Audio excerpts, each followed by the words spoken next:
Hello, everyone, and welcome to Conversations in Horror, the podcast. We are so happy that you are joining us for our program today, as we are going to be delving into one of my special guests' more enjoyable films. We can't say this film is exactly a great cinematic achievement, but it's a very fun movie, and it's a very big guilty pleasure for a lot of us out there. A lot of us horror fans, that is. So, if you've been listening to our program, what we do is we take an individual horror film from any subgenre of horror, and we kind of discuss and critique, analyze, have a conversation about this film that we are talking about. Now, we don't add any other extra commentary about other stuff that's going on, because we want to devote all of our time to this individual film, because we know that as an audience listening to us talk about these films, you may or may not be interested in the film that we are talking about. But we hope that if you listen to our show, you will have a greater appreciation of the film if you have seen it, or you will go out there and look for it yourself to see it for yourself. So, without further ado, I'm going to first introduce my guest tonight before I introduce the title that we're talking about. So, I am very happy to have Dave Watkins and Thomas Tenorello on the show today. We rarely have them both together, and it's always good to have these guys talking about movies. Thank you guys for showing up. I What's agree. up? It is good. It is good to have us on here. I agree. It is And- good to be alive. And the film we're talking about is today is Waxwork from 1988. I almost wanted to say Waxworks, but it is Waxwork without the S, from 1988, starring Zach Galligan and directed by Anthony Hitchcock, who did a ton of other horror movies that we may or may not talk about later. So, We will. we will. Guys, talking about this film right here, before we get really, really into the nitty gritty, the nuts and bolts of the movie Waxwork, tell me a little bit about how you came to this film, how you first came to this film, and kind of like what are your thoughts? Dave, you start off.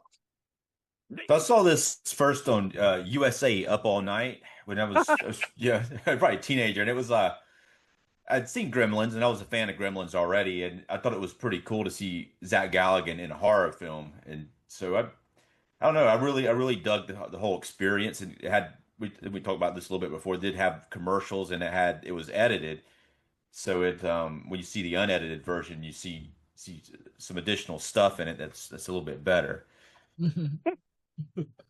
What about you, Thomas?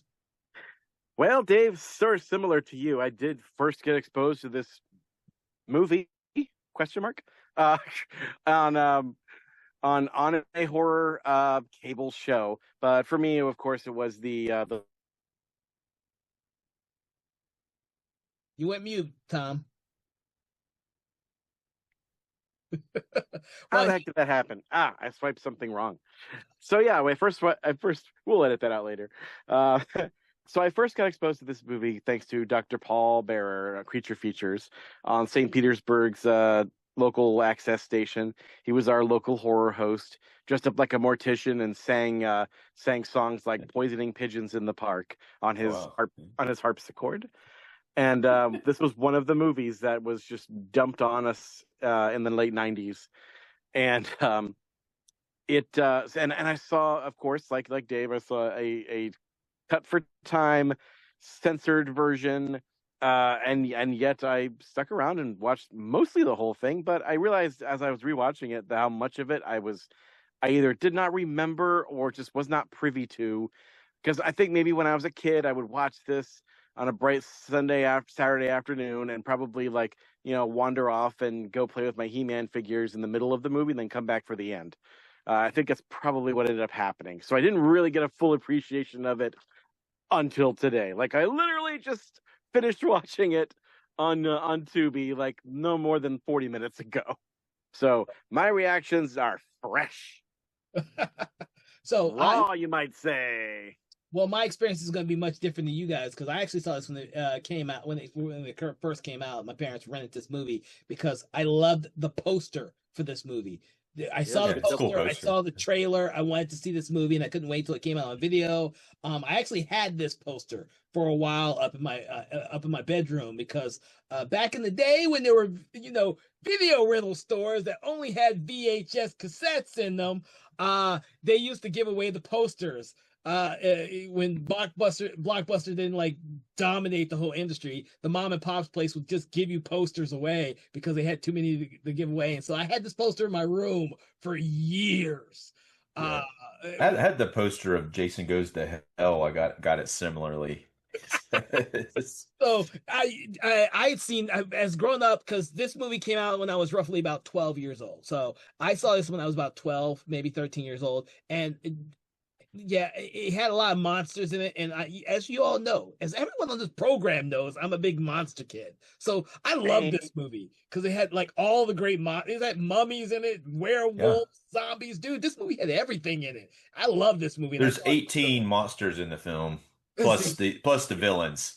Yeah, they had to invent some monsters because they didn't have the rights to certain ones. Yeah, which is why the ending was so phenomenal to me as a kid. Like, I love the ending to this because you got to see all the monsters come to life and just wreak havoc. This was a great movie, and kind of a guilty pleasure. I saw this way too many times as a kid. I will agree with you on that one. In many ways, I feel like this is Cabin in the Woods before Cabin in the Woods. Yeah. Yes, that's a good reference. Before Cabin in the Woods. Because that's the reason why I love that movie too. Yeah, for sure. It's definitely like a meta horror comedy where kitchen sink every kind of monster is in it at some point. And it's super funny. And as we'll get into it, I'm gonna let you in and say that this is one of the few horror movies that we will ever talk about on this show where I can honestly say I have personally met a cast member. Oh, nice. And I'll tell you who that is later. Okay. I hope it's Dana Ashbrook. No, it wasn't Dana Ashbrook. Which one was she? Wait, China? Is she China? No, Dana Ashbrook from Twin Peaks. He's the guy. He played Bobby in Twin Peaks. Yeah. Oh, okay. I'm a big Twin Peaks fan, so I'm sorry. I forgot that Dana can also be a girl. Yeah. Michelle Johnson plays China. I thought you were fucking with us too when you said that. No, I was like, oh, you think you're the wrong person. I was like, oh my god, no, because I was thinking the same thing you were. He wasn't nearly as big a Twin Peaks fan as we are. So I was like, I got it immediately, but I could tell that he didn't. Sorry. No, it's hilarious. Because nowadays, John Rhys Davies, who plays the werewolf in the film, and David Warner, he has a name. I can't remember. Mr. Lincoln is the character's name. Yeah. And then of course Zach Galligan, who's best known for freaking Gremlins. In this, I like he's done tons of other stuff, but that's what he's known for. Yeah. I hope they bring him back if they make that Gremlins 3. I hope they bring him back in there. Actually, I think he's a pretty good actor, really. Though he needs to do more stuff. I'm sure he did other stuff too, but nothing that was where he was the main star. And what's funny about this movie is when I rewatched it. Now that I'm grown up, I've grown. Because it's been several years since I've last seen this film. But when I rewatched that, I realized that he's the rich kid he was like smoking all the time. Oh yeah. Like he never comes off as a teenager, but he's supposed to be a teenager in high school. There's a lot of smoking in this film. Oh no, they're not. They're not. Yeah, he is, but no, they're not in high school. They are in college because in the very first scene, his mother says, "Go run off to college." See, I kept thinking. His mother's feeding him milk, and I'm like, it kind of looks like high school when they're at the football game. It does. It does. It's like they wanted to I think they wanted to up their ages so that when they get slaughtered, it's not that much of a tragedy, I guess. But maybe, I think they've really Anthony Hitchcock kind of wrote them more as like 50s era high school kids. Yeah. Kind of. Because they're dressed that way too. He has them dressed really odd. Yeah, they're dressed really. I only noticed that now as I'm older. When I was 12 or 13 years old, none of that fazed me at all. Oh, yeah. I agree. So now that we mentioned him, we should probably also talk about the director, Anthony Hitchcock, who passed away fairly recently. So really? I did not know that. Yeah. 2023 is when he passed away. Yeah. So, and he was, of course, famous for such unassailable classics as Full Eclipse with Mario Van Peebles as a vigilante werewolf. What? That great movie. That's so much fun. That movie's so much fun. He also did Warlock the Armageddon, Hellraiser 3, Hell on Earth, Sundown, A Vampire in Retreat, aka the vampire western with Bruce Campbell as Van Helsing. It also has Dana Ashbrook in it as well. And Dana Ashbrook. I just saw that one for the first time. Oh, yeah. Also, Jill Rips, aka the Dolph Lundgren dominatrix cop thriller. Yeah. And of course, this movie and its even better sequel, Waxwork 2, Lost in Time, which we'll talk about later. Well, I will say that I watched Hellraiser 3 recently, and that one's pretty strong. I think a lot of people don't like with the CD the Cenobites at the end and all that, but it's a lot better. It's a lot better than I remembered, and it's one of the better Hellraiser films. I agree too. Yeah, I don't know why so many people gave it so much flack when it first came out, because for me, it's a very solidly directed film with some very strong performances. I can't remember Pamela Marcia and the other the girl from Deep Space Nine. They got like really good chemistry, and they almost seem like I think if it was done today, they would make them like lovers or whatnot. They kind of seem like that was going to happen, but then it doesn't. Yeah, I think they just had a lot more fun with the premise, which doesn't play off in any other sequel after that one. I think that one unfortunately is a product of his time, because Anthony Hitchcock was probably the best choice to do a movie in which you're going to like it because it's going to be entertaining as shit, as opposed to being the most literary type of movie out there. There's a huge tonal difference between the original Hellraiser and Hellraiser 3. Just like the tone for this movie in Warlock, the Armageddon. He as a director, he is in Full Eclipse. Remember, in Full Eclipse, his tone is like consistent across his home filmography. So when you're watching a film of his, you know what you're going to get. Yeah, even like say Warlock the Armageddon too. It has that same type of feel to it. I actually like it. A lot of it's really weird. Actually, of like most of these films. And most people, I remember like talking to them in high school when I was watching them, and most people did not like them. They thought they were cheesy, or they didn't get it that it's partially a comedy. Yeah, that you had to mix the humor in. I think if people were watching it, same thing with this movie, Waxwork. If they're watching it and they don't realize it's a comedy, then they're gonna be like thinking it sucks. Oh, you cannot. You cannot take this movie seriously at all. And this movie doesn't take it at all. But you have to accept that. You have to accept it's partially a comedy. If you do not, the part Waxwork 2 is a lot more obvious in a comedy. This one, it takes a little while before you realize it. But say the werewolf bust out, and most people think the werewolf looks like shit. I've always thought the werewolf looked fairly unique. But they think it looks like shit, but to me it's always. I mean, I think it looks unique, and it also looks somewhat funny. It looks, and so we're talking about the I guess the first person who dies in the film. Hold on, guys, we're getting ahead of ourselves here. We should probably tell the people out there who have not even seen this movie what is the premise of this thingamajigger. And every time we do a new movie for the show, we have different guests who do it different ways. So with this film, because we're jumping all over the place, we probably do need to set a little bit of the mood, which includes all the characters we mentioned, plus some of the characters that we haven't, which includes I have all of their list name. Mark is played by Zach Galligan. He's our main guy, and of course there's Sarah and China. China's the hot one, whereas Sarah is kind of the nerdy geek one. But she has her best friends, the hot chick that all the men want to go after. And as you're watching this, like literally all the men are going after her, including Mark. So there is that sense of sexual promiscuity, and that plays into the film even more with Sarah's character. But then there's also Jenkins, James, and Gemma, and then there's some other characters that come up. Whoa. But what essentially happens to start us all off is that China and Sarah have been invited to a grand opening midnight special opening for a Waxwork that just seems to have popped up in the neighborhood out of nowhere. So that scene too, that's when David Warner, you first see him for the first time, he just like pops up and he's acting all ominous and weird as shit, but she's like China's really flirting with him. But I think David Warner's was an awesome actor, but I think the direction on that's a little off because to me he should have been a slightly less like intimidating and more like welcoming.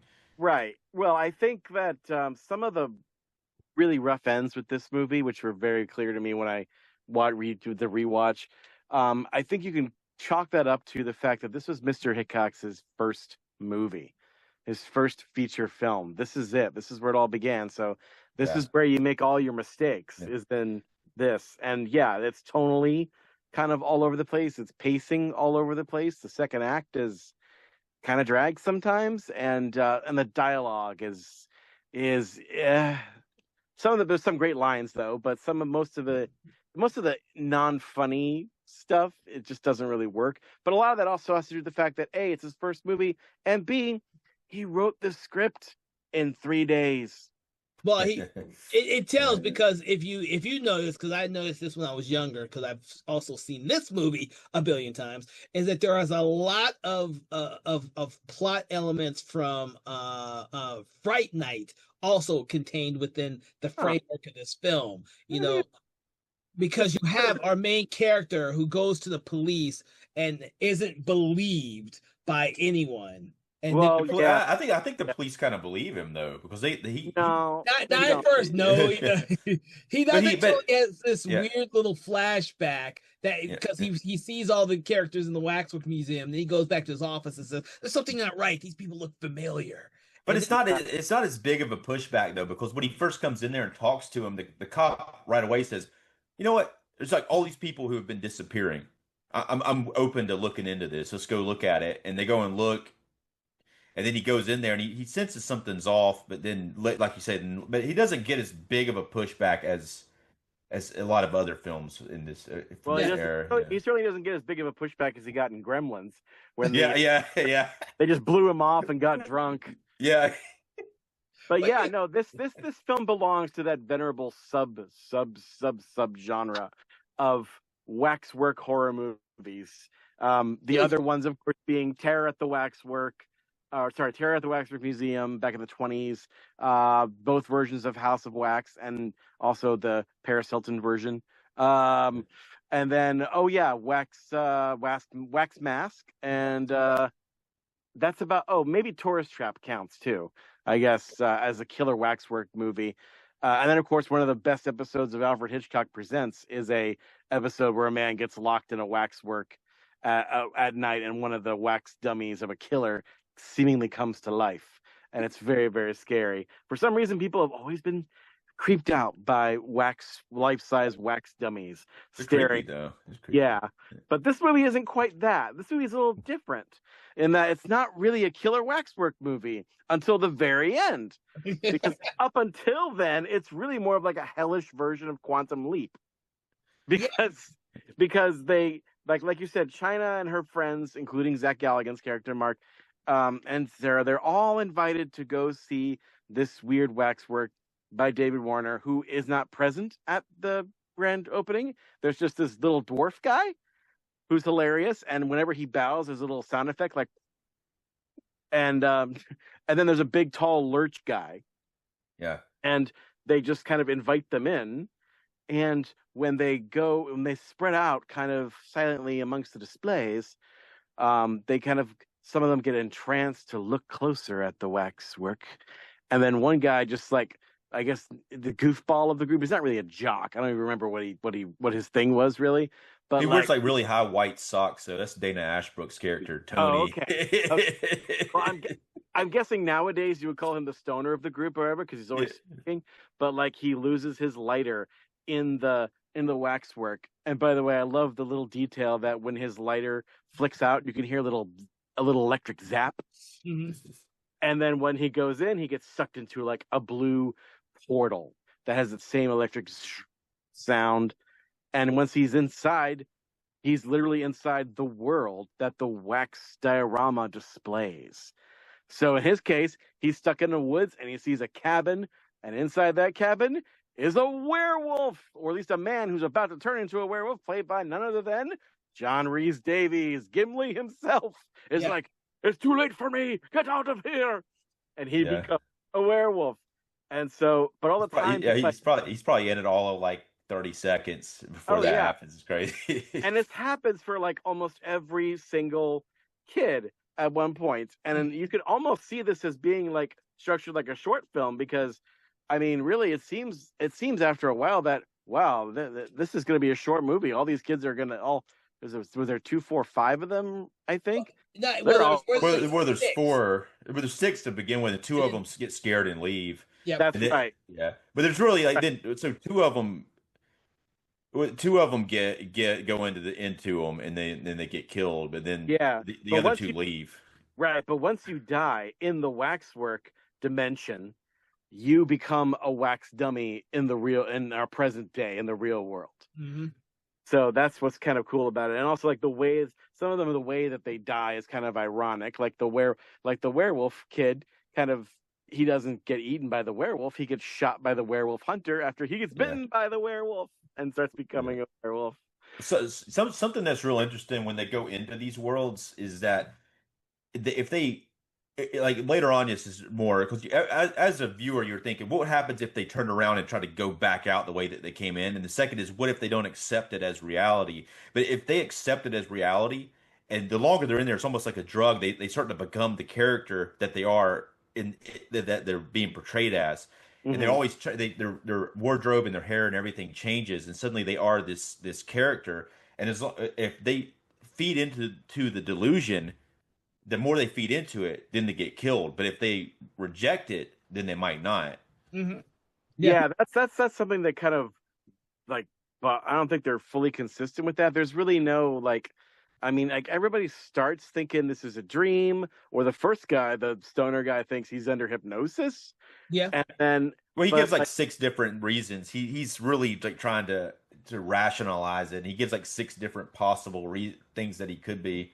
yeah, but he never. The reason why he can't leave is because he doesn't go back the way he came. He doesn't go back towards the portal. He feels like he has to be pulled towards the cabin, so he goes back to the cabin. He thinks he's on some kind of trip. I think one of the first things he says is, "Did China slip some acid into my drink again or something like that?" So he first off does that, and then he feeds into the delusion of he goes in there and he's like, okay, this guy, in order to get past this, I gotta go get him some firewood. Yep. He comes up with his own it seems things. like whenever they see the monster of whatever display it is coming after them, for the most part, that's when they sort of quote unquote start to believe, I guess. Because there's for any of them, there's no real dialogue or any like real acting moment that shows the turn from unbelief to belief. Maybe the only real exception maybe for that is kind of when they go in and just immediately kind of accept it, sort of kind of like China does when she's the second victim. She just goes in after the vampire display because she, I guess, has got horny eyes for the Dracula. Dracula is very hypnotic in general anyway, but I think that some of them are more drawn to certain displays than others, but the Dracula one is she definitely becomes very consumed with that one. That it happens with Sarah in the Marquis de Sade sequence, and it happens with the cop Roberts, who likes mummies, and he immediately goes back towards the mummy exhibit. So they are drawn to specific ones. I think there is a very powerful draw too from within. The reason that these exhibits are there, and you see in the first scene of the film where the grandfather, Zach Galligan's character, is getting killed, he shove his face into the fire, and then there's these artifacts around the room, and then that's what they take, and those artifacts are what makes the exhibits powerful. Yeah, you find all this out later in the midpoint of the movie. Yeah. You're almost more than halfway through when Patrick Macnee's character shows up as Mr. Wilford. He's like Zach Galligan's godfather, and we're like very hurriedly introduced to him without any reference to him at all before.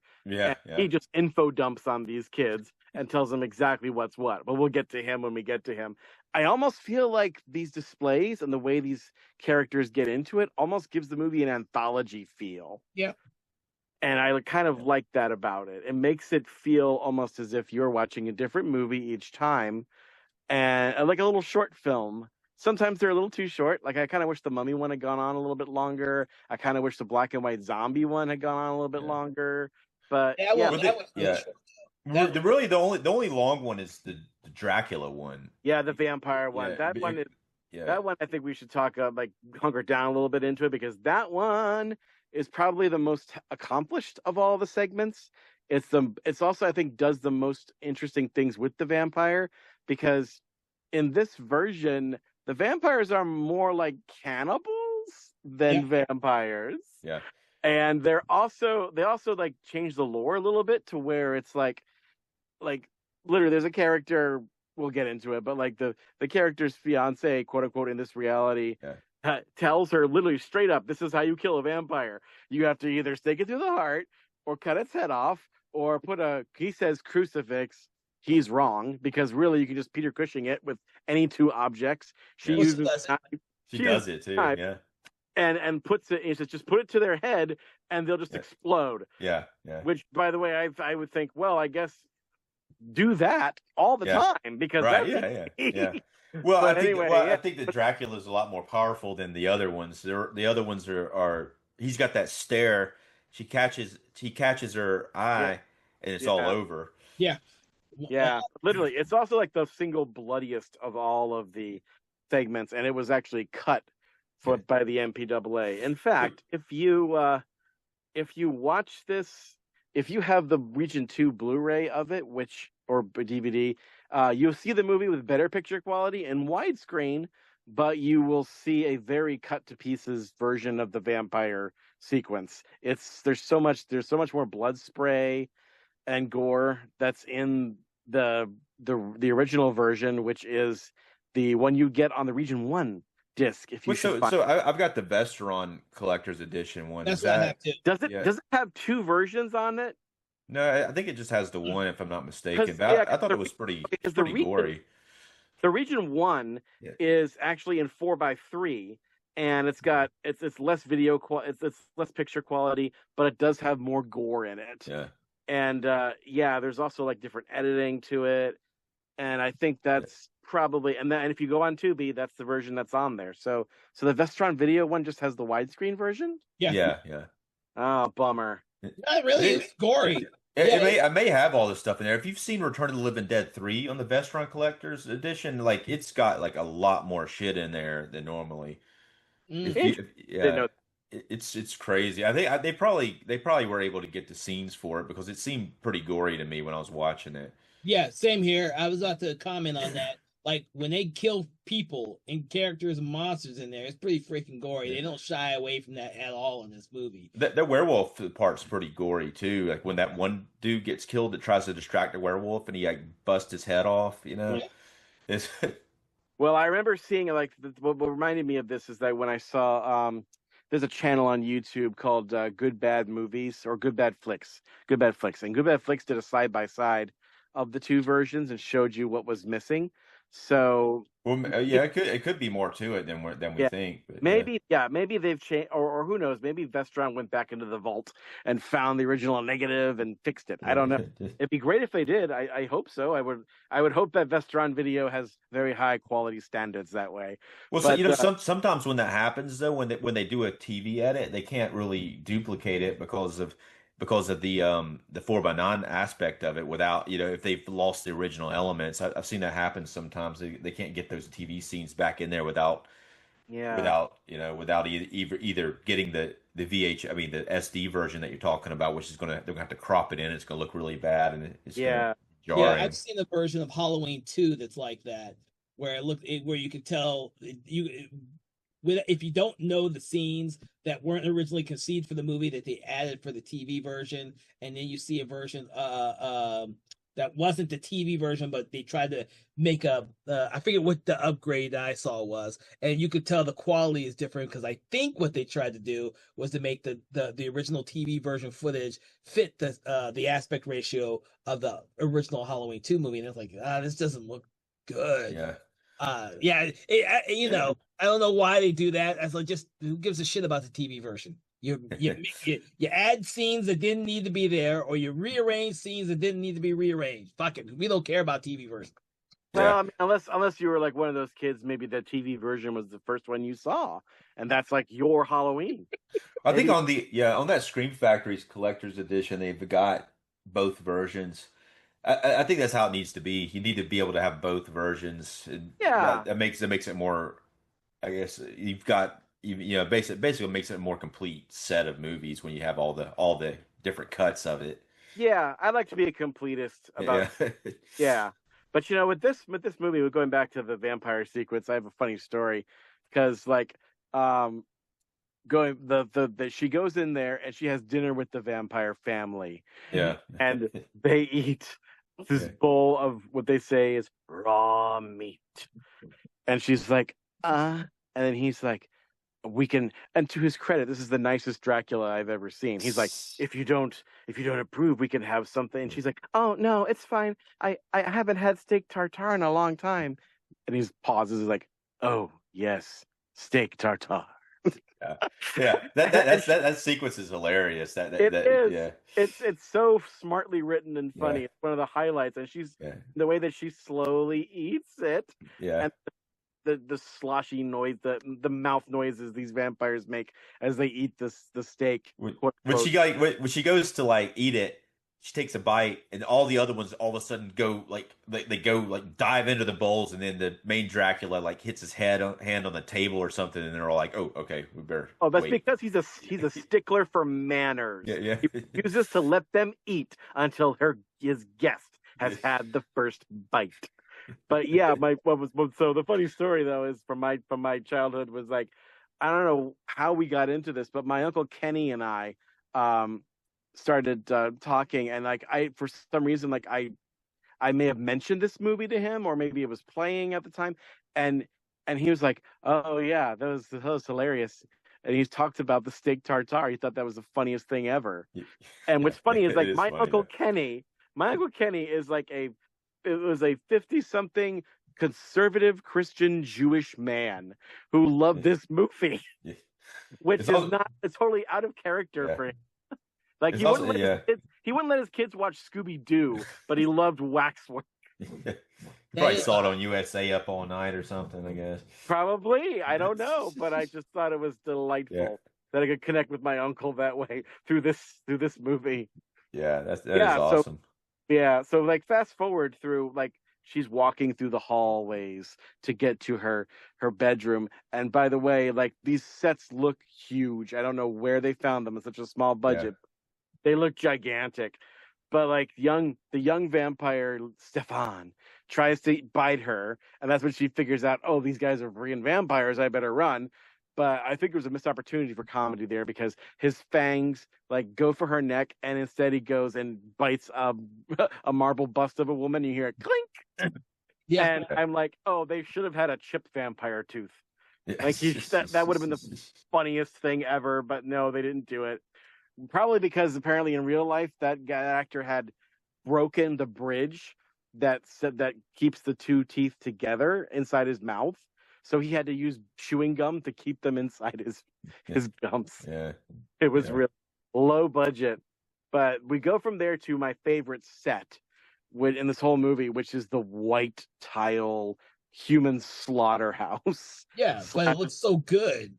Yeah, doesn't it? It's so like unexpected. You don't expect to see a place like that. It kind of reminds me of Frankenstein's lab in Andy Warhol's Flush for Frankenstein. Yeah, very very clean looking. Yeah, very clean and very white, and the perfect color to have for a scene that's going to be stoked in blood. Yeah. But she goes down there and finds a man who's like, it's me, darling, your fiance. Don't turn on the lights. I don't want you to see me this way. Of course, she turns on the lights. And there he is, this man, strapped half naked to a table, and his left leg is completely stripped of flesh to the bone. And I guess he has a tourniquet above it, because otherwise he'd be dead. Yeah, he'd be dead. I mean, he just from the trauma of it, but he's pretty strong, I guess. He's like, and this is where she learns from him that they're vampires and how to kill vampires. And he's like, save yourself. You have to. No, it's not saying save yourself. He's like, you have to destroy them. He puts it on her. You have to kill them. This is how you do it.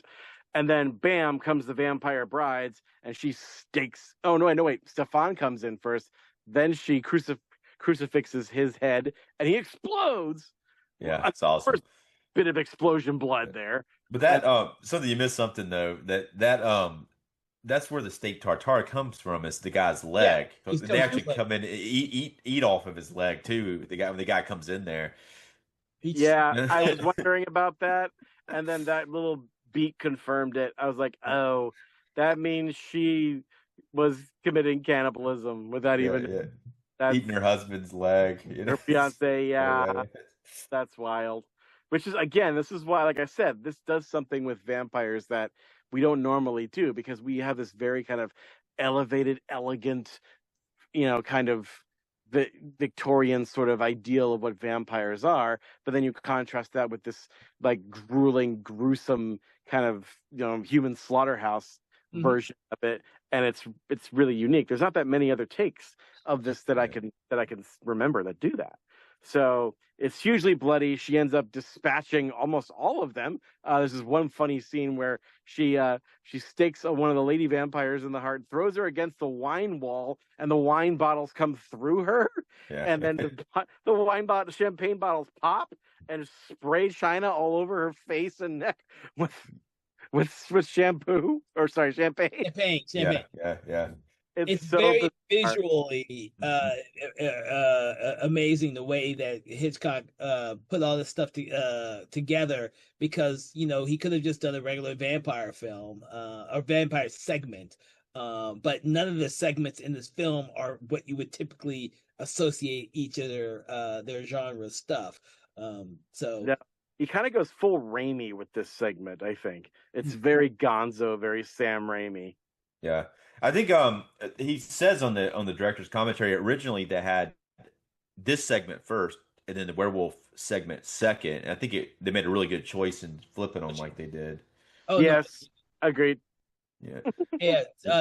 This one this segment here kind of opens up kind of like all the possibilities that will come in some of the other ones, especially when you start thinking of the fact that they're borrowing from the Marquis de Sade, and then of course the Mummy, and some of the ones we don't really see. I think it's Jack. Is it Jack the Ripper? What? Jack the Ripper. We don't see that one. We see you only really see 5 of the worlds. Yeah, of the 18, you see most of the monsters, but you see all the monsters. Some of them briefly, but you only see 5 worlds that they go into, and the Dracula one being the longest, and the werewolf is probably the second longest. But then I would say the Marquis de Sade one's long, but that one's overly long. Well, that one's a little different though, because that one like 2 people go into it, so it ends up being like a different scenario than the other ones. Yeah. Oh yeah, for sure. But yeah, so because of this, 2 of their friends disappear, and Zach Galligan goes to find Sarah, and Sarah's transfixed by the de Sade thing. He's like, hey, we gotta. I don't know what happened to our friends. I'm getting creeped out by this. So it's kind of funny here how Galligan's character kind of becomes the scared girl in this scenario. He becomes the one who says, I got a bad feeling about this, let's get out of here. And for once they actually get out of there. He's not his character is not really into any of the damn displays. Yeah. So, you know what I'm saying? Because it's like he ends up getting pushed into the zombie one later, but like he doesn't give a shit about him. He's like, this sucks, let's get out of here. You know? You get the impression that the only reason why he's there is because because of China. He's not there for his own amusement. He doesn't give 2 shits about the waxwork. He's there because China is there. And then why this goes deeper is because he wants to know what the fuck happened to China. It's not like there's other things there. It literally is he's following behind this girl he absolutely loves. For this film, it's never really made clear exactly. I'm sure they were dating, but then China kind of cheated on him with the jock, and then they have a fight before any of this happens, which was very well staged. The fight, the little kind of verbal tete-a-tete they have at the house before the waxwork. But he's still obsessed with her even when she disappears. And he's just like, I guess I just want what I can't have. And then poor Sarah's lagging behind him saying, I know the feeling. Yeah, yeah. Of course, is that she wants Zach Galligan, and Zach Galligan can't get over, at least at this point, for China.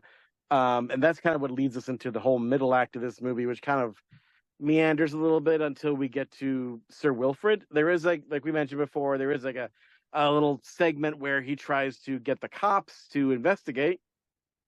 And I feel like the cop subplot doesn't really go anywhere.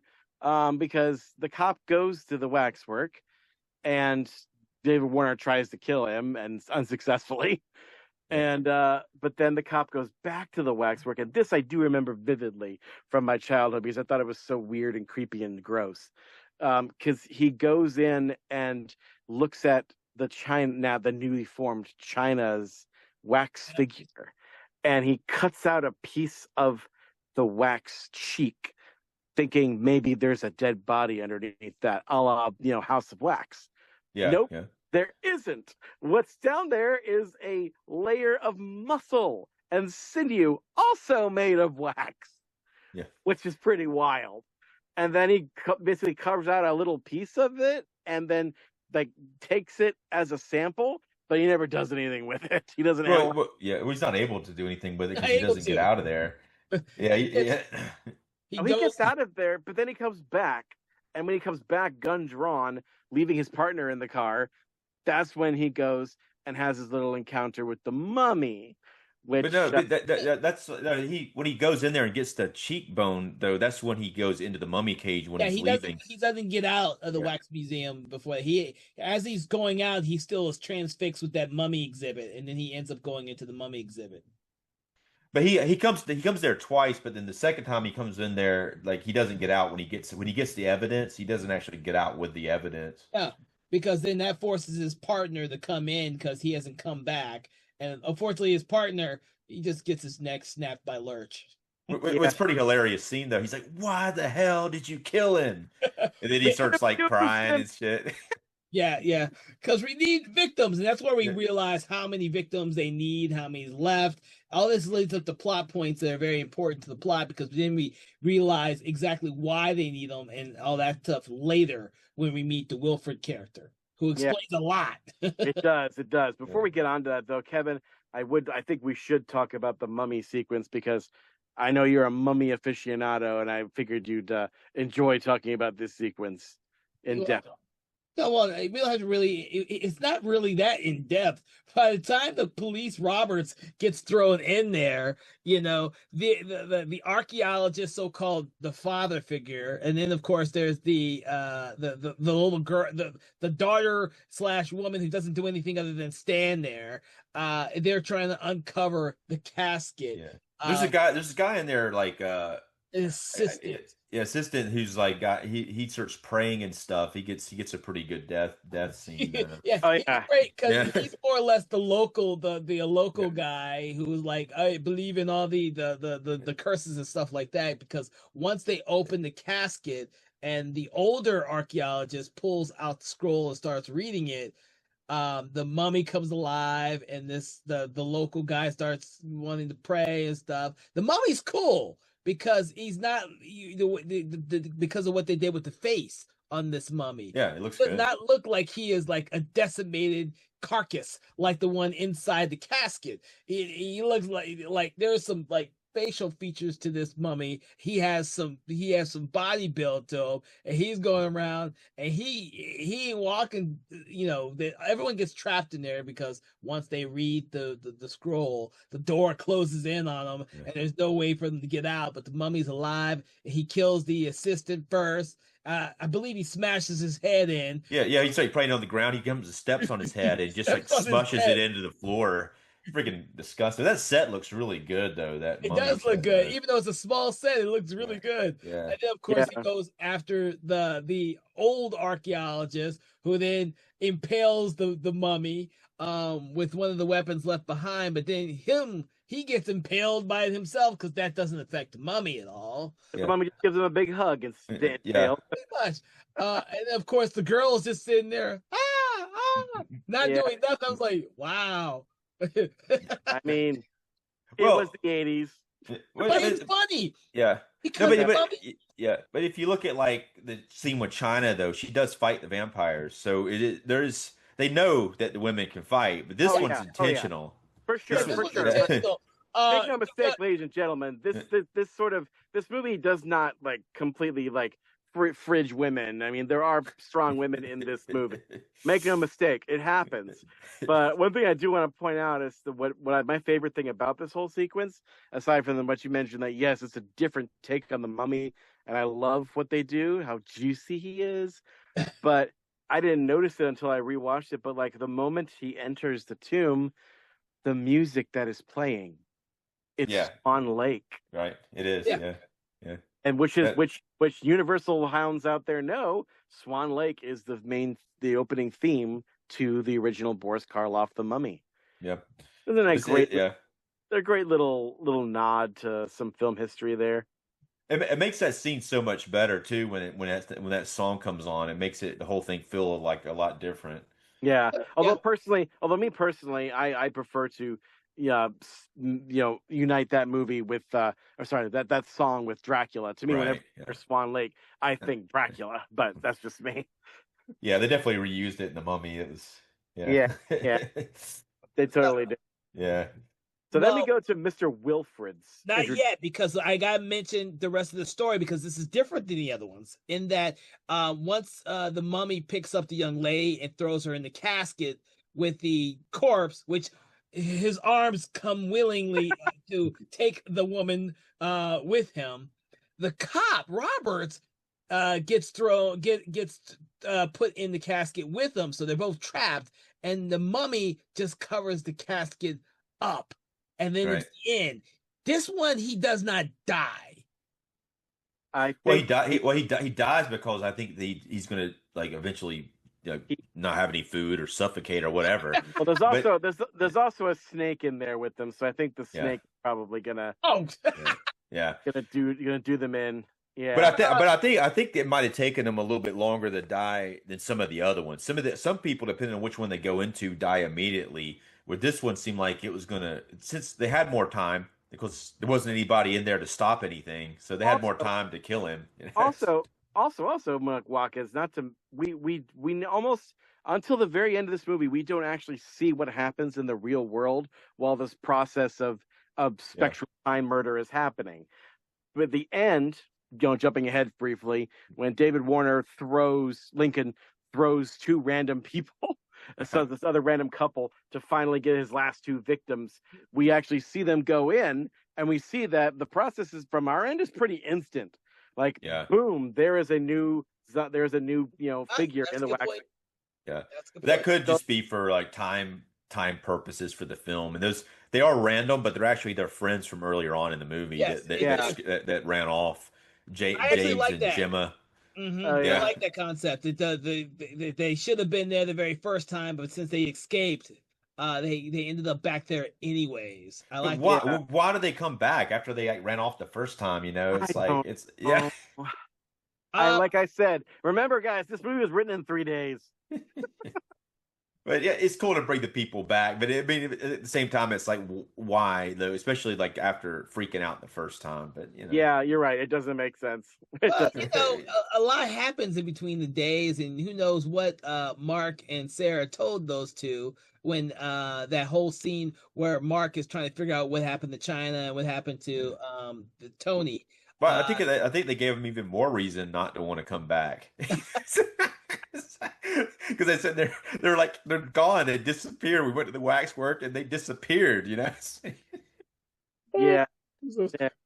Oh my God! All right, so let's get to Wilfred now, because this is a very exciting and different aspect of the film. Once we get to this part, yeah, he's kind of like the Professor X to David Warner's Magneto. Yeah. In the sense that he is also a British gentleman of stature, a Shakespearean actor played by Sir Patrick Macnee, and also he is in a wheelchair. And these are all the things that he shares in common with Marvel's Professor X.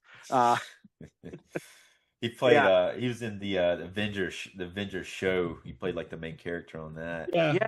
And I swear that I keep having this image in my head of Patrick Macnee hosting some kind of weird, scary like reality show for sci-fi, like a paranormal show, and I cannot remember what it is. Maybe I don't. He was like a major character in The Howling, though. He's the second villain Oh in The yes, that's Howling. right. Yeah. That's why he gets killed by a werewolf. Yeah, yeah, yeah, yeah, yeah. That's true. That's true. But yeah, so he's basically like the Professor X of this movie, and he's like we said, he's Zach Galligan's godfather in this movie, and he's the one who tells them that Mr. Lincoln was the head servant of Zach Galligan's character's grandfather, and that his grandfather was into all kinds of occult things, and Lincoln's one who killed his grandfather. So basically the wild murder that happened at the beginning of the movie, where this grandfather gets his head into the fireplace and burned to death, and the hand that was taking all those artifacts, that was Lincoln's hand, but that was way back in the 30s, which is probably why this old-timey version of the song Sing Sing Sing is playing. It's very out of place, but I guess it's just there to remind you this was the old days. Yeah. But then they look at his picture and they go, he hasn't aged a day. And of course, our Professor X, Sir Wilford, says, well, if you'd sold your soul to Satan, you wouldn't age a day either.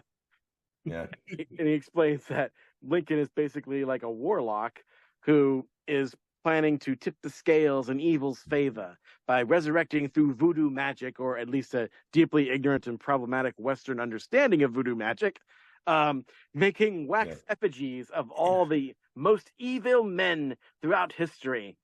Which he does qualify it, though. He does say that that David Warner's character, he sold his soul to the devil, so he has to do this. Yeah. He sold his soul to the devil so he could be younger, but this is something that he has to do for the devil.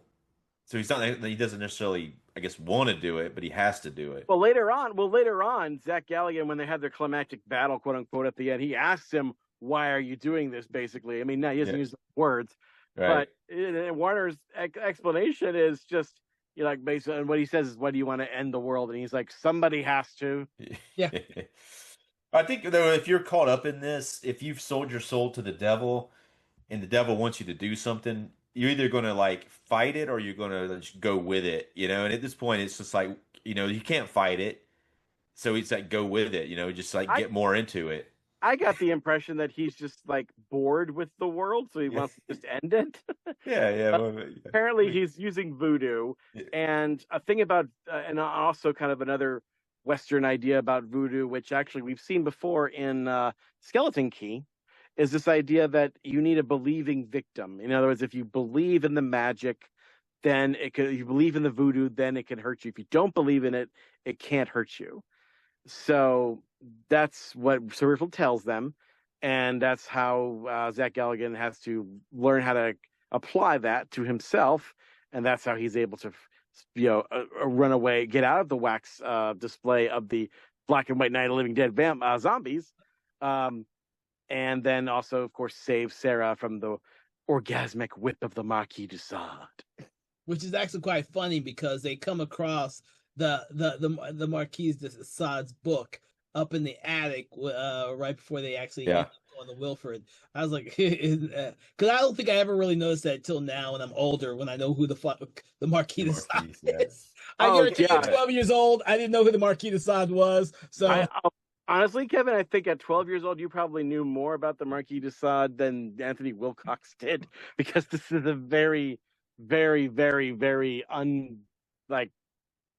not a very unhistorically accurate version of this character.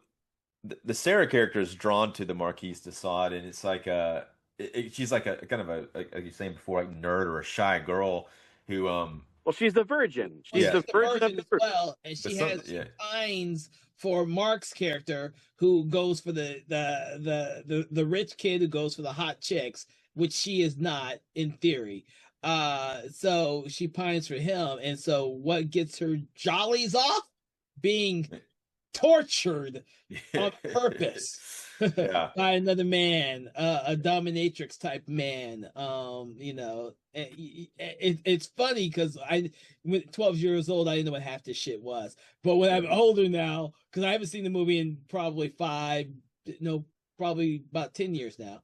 until recently. I was like, oh shit. Yeah. Yeah, my 12-year-old brain probably had no idea what the hell all this shit was, but I'm older now, and this shit's funny as shit to me. It is funny. He's like calls her like we're gonna whip this whore till till she dies, and then they call her like a slut at one point. They're gonna do it till she dies. I'm like, okay, that's good. She's cool with it. She's like, kill me, please. I want more. Yes. Well, she's like, keep whipping me because she wants pleasure.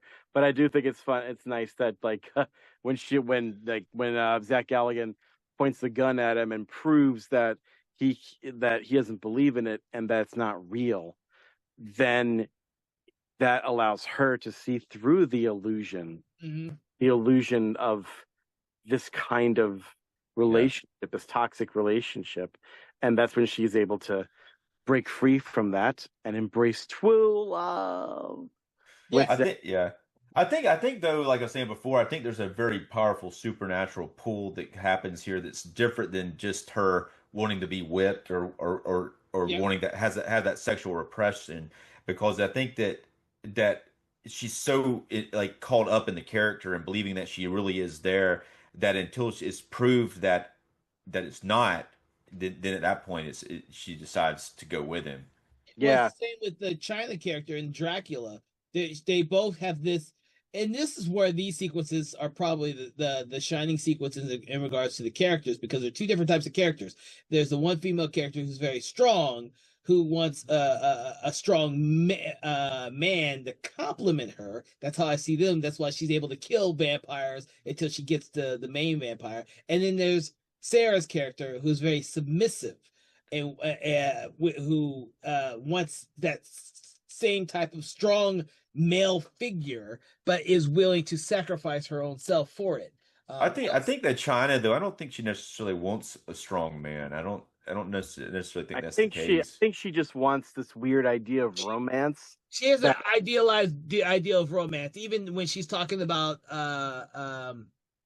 Mark character and the actual jock, who I can't remember his name, the actual jock, who comes in. I just call him Jock.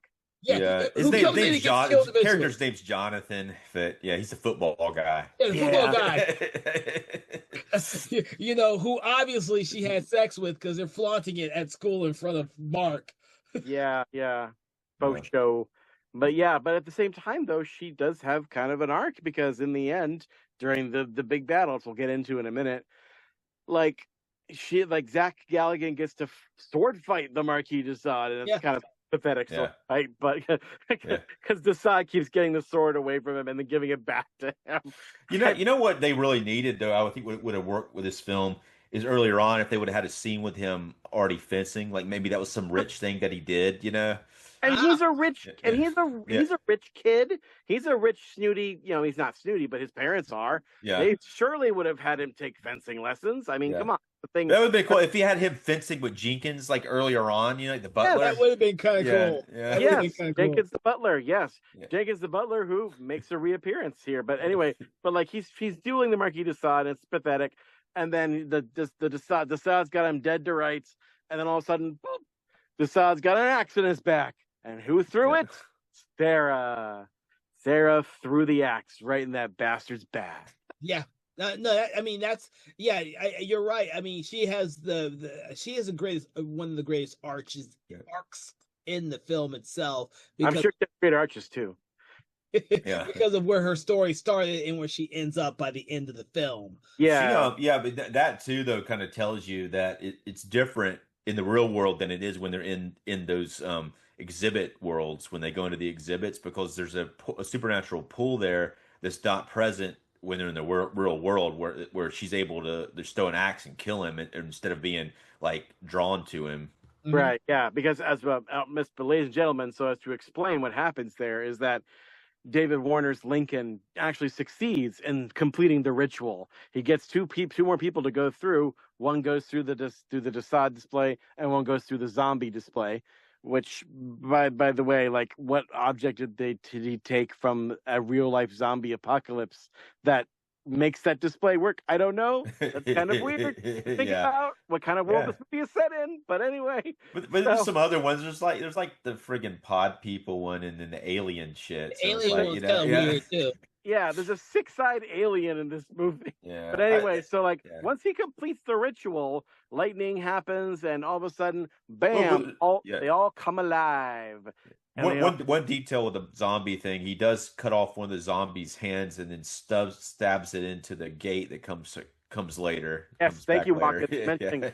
Thank you, Watkins, for mentioning that, because that hand is super important in the next movie. But yeah, they have a big free for all because Zach and Sarah think they are donezo, and all of a sudden, out from the back door comes Sir Wilfred in a tank. Like he has a wheelchair Desert Storm colored tank wheelchair with and a sword, and he gives Zach a sword that's silvered so he can kill a werewolf and kill pretty much anything in there. And he's like, I brought my friends with me, and we're going to fight evil. As we have to make sure that we burn this place to the ground, and we can't let any of them get out of here, or they'll contaminate the world. Tally ho and charge! It's like this whole cadre of old men, including villagers, including Jenkins the butler. Yeah. So yeah, Jenkins comes in, and they all have these individual fight moments, and also this sequence only exists because of budgetary reasons, because apparently they ran out of money, and because Hickox apparently was going to do this whole dimension or time hopping finale, going from display to display to display, I guess. But I guess he got to do that in the second movie. Yeah. But actually, I like what they did. I like those villagers showing up and then the showdown with all the monsters coming into the real world. Yeah. The highlight of it for me, the absolute funniest. I forgot all about this moment, and it made me laugh so freaking hard. Was when Dracula's trying to get out, and he turns into a bat, very fake-looking bat, and the bat is flying through the crowd. We get a POV shot of the bat through the crowd, and then all of a sudden, some random good guy grabs the bat by its feet, holds it up. A voice from off-screen says, "Make my day," and the gun goes right to the bat's face, and the bat gets shot in the face. Yeah. I thought I thought the bat said "make my day." You don't think? No, I think it was the guy holding the gun. Is it? You don't see his face saying it, so I assume it's some Dirty Harry wax there or something. I don't know. Yeah, but it's hilarious. It is hilarious because we start. I mean, it's also hilarious when there's a lot of moments in this whole end sequence that are hilarious. Among one of the funniest ones is the little guy who introduces everybody when they come into Waxworks, who gets put in the freaking the pod. It was like a Venus flytrap. It's like from the pod people display though. Yeah, but what does it say? Feed me. It says it says feed me. Yeah. It's like Seymour from Little Shop of Horrors, but at the same time, it does come from the Invasion of the Body Snatchers pod people display, because that's what she comes out of. There's two of the same victim. Like the victim's dead, and then the other part of her comes out of the pod, looking all pod-like. It's hilarious just to see that whole sequence there. With watching Dracula get his face blown off by a gun, of all things. It's hilarious, and the fact that somebody actually says "make my day," just randomly. But that reminds me of something that takes us to the death of Lincoln himself, when the big bad is finally dispatched. Not by Zach Galligan. In fact, I don't think Zach Galligan gets to really kill anybody in this movie. Oh no, he kills a voodoo guy. That's it. Yeah, and he kills a lot of people. Yeah, he kills several people. But he doesn't kill the big bad. Who gets to kill the big bad? Sir Wilfred. Yeah. So David Warner is just up there. He's about to shoot them with a machine gun that I didn't know where he got it from, but there it is. Yeah. And all of a sudden, in comes Mr. Wilfred, just annihilates him in the chest. And he does the slowest turn while he's dead shooting things and falls back into the vat of boiling wax, because of course every one of these wax horror movies has to have somebody getting thrown into a vat of wax, even if it really has nothing to do with anything. It says his signature line. He comes back out. Would you like to take a closer look? That's right. We haven't even mentioned that. He says that a lot in this movie. I think, they said they only had him for a couple of days. They got a lot out of him for a small amount of time they had him, Yeah. It doesn't seem, That's what you do with your your name actor. You gotta pay him as little and have him be there as little. Yeah. But I often wonder if maybe they had a little extra money. In fact, if they had a lot of extra money and maybe a little extra time, maybe they could have cast, instead of Patrick McNee, I would love to imagine if it had been Sir Arnold Schwarzenegger as that character going around his wheelchair. Can't let any of them get out, or they will contaminate the world. And I have our Schwarzenegger alternator. For alternate was really not a line, but let's imagine if his Sir Wilford had a nice kill line for when he kills Mr. Lincoln. Before you hold up, but let me explain this for people who have not listened to any of the podcasts with you on them. For everyone who's listening for the very first time, Thomas likes to do these Schwarzenegger-isms, where he replaces some of the lines in the film with what Arnold Schwarzenegger would say. But I'm going to let him explain it more. Go ahead. Now you can explain it. Thank you, Kevin. I mean, almost every horror movie that we encounter has those beautiful moments where the hero or perhaps even the killer has the kill line. Or like Freddy Krueger made a career out of making these, but also you have, very Schwarzenegger-ish moments where the bad guy is right in the sights and it's like, boom. And literally we have one of those, but there's no line. So I will give him 3. I got 3 of these. Okay. So here we go. Schwarzenegger alternator 4, David Warner getting shot by Sir Wilford, falling into the wax vat. Here we go. Number 1. Wax on, wax off, asshole. Okay. Number 2. I'll give you a closer look at my bullets. And finally, number 3. Hey, Lincoln, your wax is whack.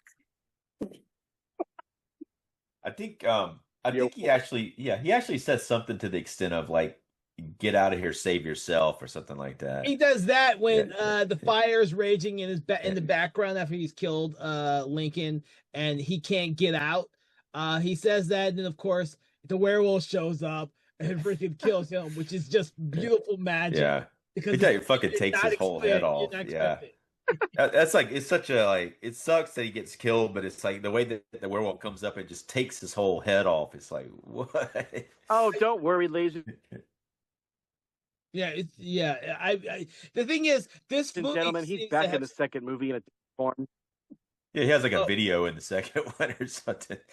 Well, everyone in this film seems to have so much fun in this film, and the characters are so much fun, and you have to go with that when you're watching this movie, because some of the stuff in there is just so freaking hilarious to watch. It's like it's full with lots of gore and gore effects, but really you're kind of laughing at it as well, because it's like extreme. Even for the 80s, it was extreme. Yeah. Well, yeah. Me go over these monsters, the 18 monsters, real quick. Okay. That we see the werewolf we see first, and then Count Dracula, and then the Mummy. The Phantom of the Opera, the jock guy's killed by him. We only see him briefly, and then the Invisible Man is we see him at the end in the display. He's like he looks like he's got like a car of gasoline. He's like killing his victim with like putting gas down her throat or something like that. It's really strange. Yeah. And then the zombies. And then Frankenstein's monster that we see only at the end sequence. We see the display. And then Jack the Ripper. We see the display with Jack the Ripper, and he comes to life at the end. We see him briefly as well. Fun fact about Frankenstein in this movie, by the way, that monster underneath that makeup, it's Kane Hodder. Is it? Yeah. Oh, cool. Yeah, I didn't know that. Yeah, cool. And which is really interesting when you could think about the fact that the Phantom of the Opera you mentioned was supposed to be a wax display of Jason Voorhees, but they could not get the rights.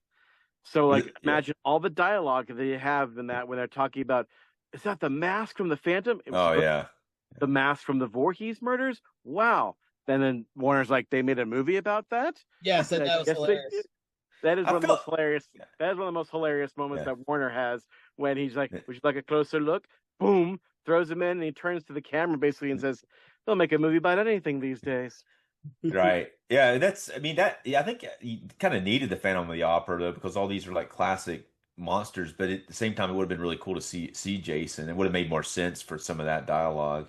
Mm. Yeah. But then after that there's I think we said Jack the Ripper, and then after that there's the Marquis de Sade, that the major one that we see a lot of. And Mr. Hyde's in there yeah, too. yeah, Jekyll and Hyde. We don't see Jekyll. We do see Hyde briefly. That's one of Yeah. the that's probably of them. It's one of the least one least that we see. And then we also see his victim, but voodoo priest or a witch doctor, and And then there's a cobra, also similar to Cabin in the Woods. There's a Cobra Man in a yeah, circus freak kind of cage. right. That's the Snake Man. That's he looks a lot like the monster from the film. Yeah. Oh, Yeah, actually, or to me, Dream. he reminds me personally. He reminds me more of the Cobra guy in Dreamscape. Yeah, Yeah. Dreamscape. Oh, I was yeah, about yeah. to say that. Dreamscape. Yeah. He does look like that. And then there is a witch that you only see really briefly. That's probably of all of them you see the least amount. And then the alien, and then there's an axe murderer. That's the first one killed when they opened Yeah, the doors. the Yeah, Wilford Dispatch is him pretty good. yeah. And then the golem who looks like Frankenstein, and then the pod people what we talked about, and then the Yeah. last one is the mutant baby who looks like the baby from It's Alive. Yeah. Yeah. It's- I didn't Yeah. remember that until I rewatched it. I was like, oh, it's alive. And yeah, I had not seen the movie It's Alive when in the 80s / beginning of the 90s. I don't think I made that journey to watching that entire trilogy until a few years before the remake came out. So I came yeah. late to the It's Alive world. That one gets a pretty cool death too. The baby gets his head blown off. You know? Yeah. But that one's shown pretty briefly. You see the in the background of one of the shots earlier. You see the display, but then it's you see it pretty good bit in the later sequence at the end when they all come to life. Yeah, no. And then of course the very last thing we see is the crawling hand from the zombie display crawling out from the fiery wreckage across the lawn, Yeah. which of course will make its debut and cause the entire plot to happen in Waxwork 2, Lost in Time. Well, evil escapes. So you Yeah. got, Yeah. Wilford said, "If just one of these get out of here, it's going to Yeah. be the end of mankind or something like that." Well, I mean, not quite, but yeah. yeah. So, gentlemen, It's not going to be good, but gentlemen, What's we've up? gotten to the point now where we can rate this movie. What All right. kind of rating do we give this movie? So everyone out there who's listening, I'm gonna explain this to you twice, because there's two different ways we do this. Number one, we love to rate our movies here on Conversation in Horror. Normally, you do a 1 to 5 stars, 1 being poor, 5 being amazing. But with Thomas on the show, we kind of do it a little bit differently. So you want to Yes. explain? Sure, because I like to take an object from this movie that I think defines it in some way, shape, or form. And it can be anything, really. And for me, I think the object that most defines this movie is not the little crawling hand, it's not a werewolf or a vampire or anything. And it's not even a monster or a stake or a sword. No, I think the one prop that defines this movie is the bowl of raw, bloody meat. Because to me, that's what this movie is. It's a bowl of messy, raw, directorial, creative young man power. First trying to strike out in the world. It's messy. It's all sorts of pieces just thrown together from different parts. And that's what it is. It's a bowl of, quote, steak tartare, unquote. So for me, I think this movie, it's 2.5 bowls of bloody steak tartare. I like it. It's okay. It makes a great prequel to the far superior sequel that is Waxwork 2, Lost in Time. All right, what about you, Dave? Well, I'm gonna rate it like a lot higher because I think it's this is a nostalgia factor for me. But I'm gonna rate it a four of them. I'd say it's 4 bowls of steak tartare. You know what, Dave? This is the thing about me. It's like, because I grew up with this film and watched it a billion times, I would put it a little bit higher than what Thomas was, but he seems to love the sequel, which I've only ever seen twice, and I don't remember any of it. Because I would give this one 4 4 whips from the Marquis de Sade. Ugh. Kevin gets kinky with this one. Ugh. Hey, this whole movie's got some kink in it. And as a grown up now, I was like, oh shit, there's a lot more kink in this movie than I really remember when I was 12 years old. So the thing is, if I was 12 years old rating this, I probably would rate it a 4.5 to 5 because I've seen it so many goddamn times. But as a grown up, I have to acknowledge that it's not a perfect movie. It's just one hell of a great movie to watch, and it's entertaining as hell. This movie has got some rough edges around it, but most everyone's first film does. You just take that in the stride, and if you're entertained by it and it has some type of qualities that you cling to, then you should give it higher ratings. I mean, Evil Dead from Sam Raimi, we're gonna give it a little bit higher. It's not a great movie, but it's got that rawness.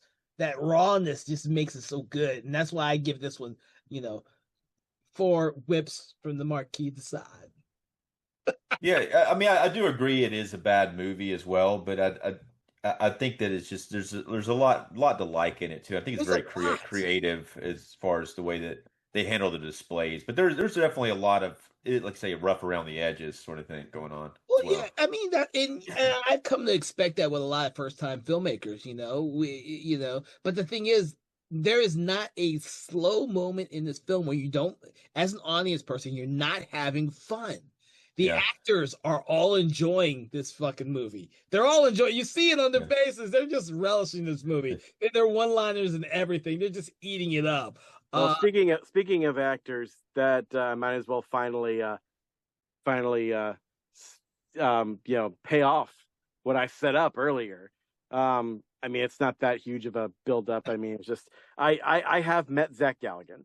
Okay. Oh, nice. In real life, yes. He he came to an event where they were showing a screening of Gremlins on December 12th in 2019.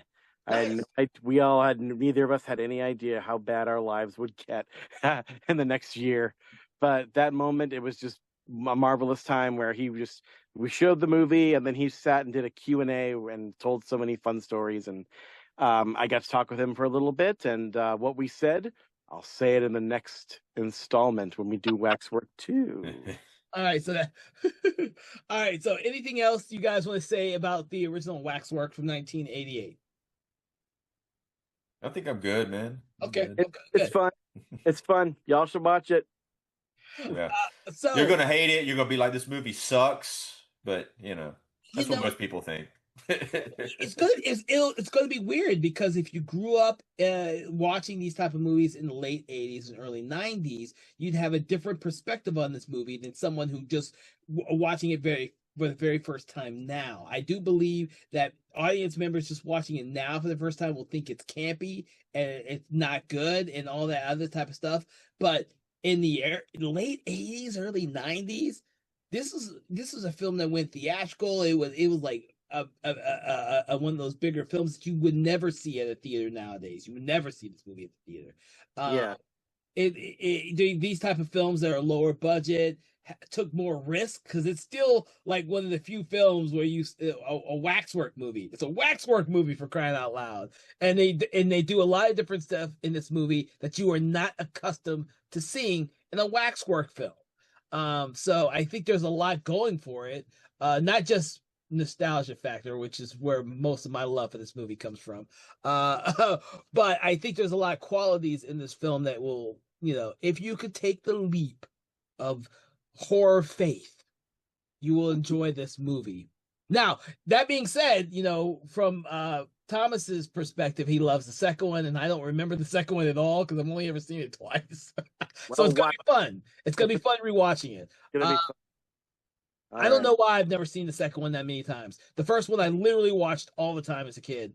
The second one I probably watched it twice and never did. I don't know. But I want to thank you guys for joining us on this conversation in horror in which we discussed Waxwork. It's been very fun having you on the show. For everyone else out there, I hope that you will seek out other episodes that we've done over the last 2 years, as well as follow, Subscribe to the podcast so you never miss an episode.